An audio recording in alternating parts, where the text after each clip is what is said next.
What do you think about the state of the world right now? Because especially a lot of people watching this are going to be interested in kind of what's going on now with food shortages and potential collapses. Yeah, I mean, I guess my whole take on like state of the world and like how worried should I be about given situations is that there's a circle around me of influence that I have that I can control. And I can sit around in the house and watch the news, and I can read articles, and I can do all these things. And largely, most of that I have no control over.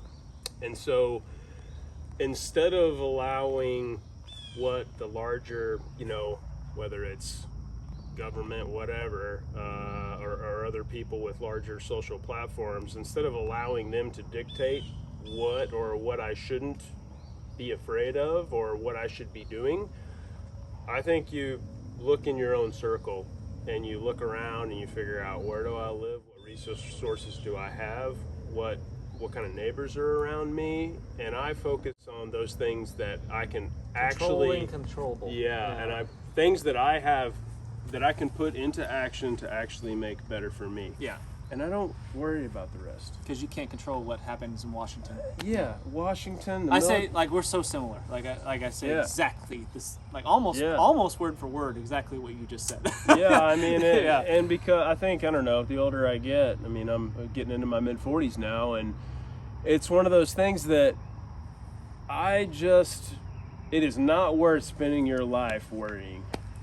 Like, because what's it going to do? Yeah, because what is it going to help? And I'm just not going to do it. And so, for some people, that means stockpiling their basement with a bunch of stuff. For other people, that means learning a whole bunch of new skills. For other people, that means, being a better hunter and angler and that type of stuff. For other people, that may mean creating a community of people around them that have different skill sets.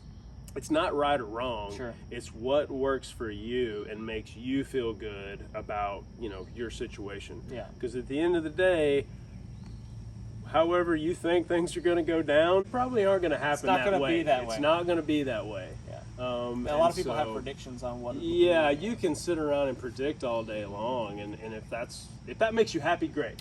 Yeah. But and on that same note, a lot of people, because they're anticipating doomsday, they miss out on life. 100%. Yeah, they miss out on the world around them, and the world is still a beautiful place. It is, man, and it will continue to be a beautiful place. Right. It'll be more beautiful actually after we're gone. Well, that's the thing. The world is going to be fine. Yeah, right? Like the planet's going to keep on doing. It's going to keep on chugging along. Yeah, and so like while I'm here, I sure would rather go out and interact with it. Yeah. Than sit in my house or even on my own little piece of property. And again, I'm not knocking anybody that, like, if you're happy in your own square that you operate in, and that's how you want to live your life, awesome. Yeah. I'm not going to try to talk you out of that.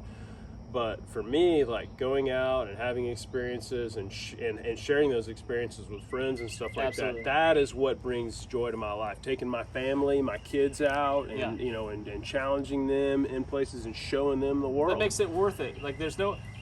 I don't understand. I don't understand the mentality of looking out for yourself, digging a hole and putting a bunch of food in there and prepping for the zombies. Like, it doesn't make sense to me. Me neither. Because I just don't understand the appeal of that and why. Like, why would I take all this time and energy and resources and put it into helping myself survive this situation if it's not for the sake of other people? You know what I mean? And I mean, and the other thing, and I know you know this, but I mean, like, if that's your only solution, you're kind of painting a big old target on your back, right?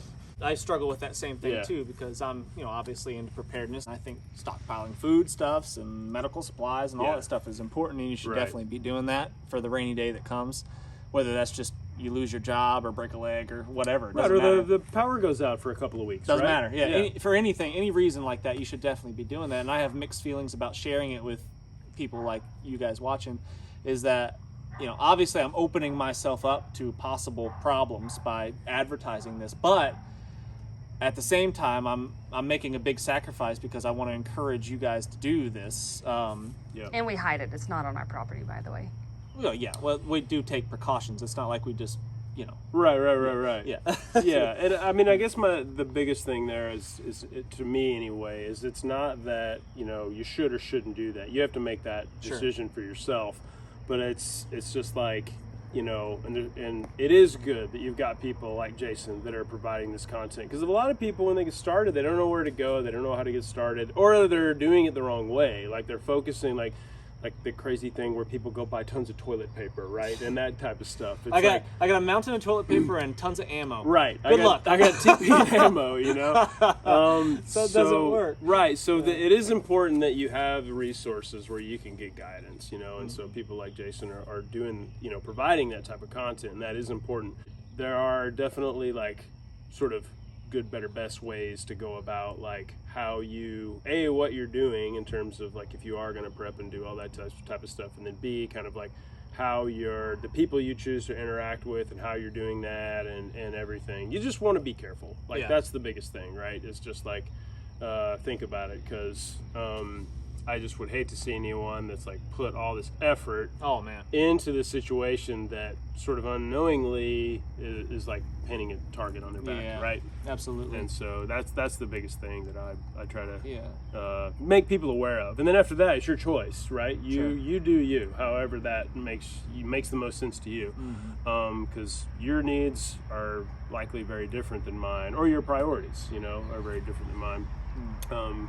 But no, ultimately, be informed, educate yourself, and make good decisions to the best of your ability about how you want to move forward with that. And the only people that can help you do that is you and your family. Yeah, live your life the way you see fit. Yep. 100%.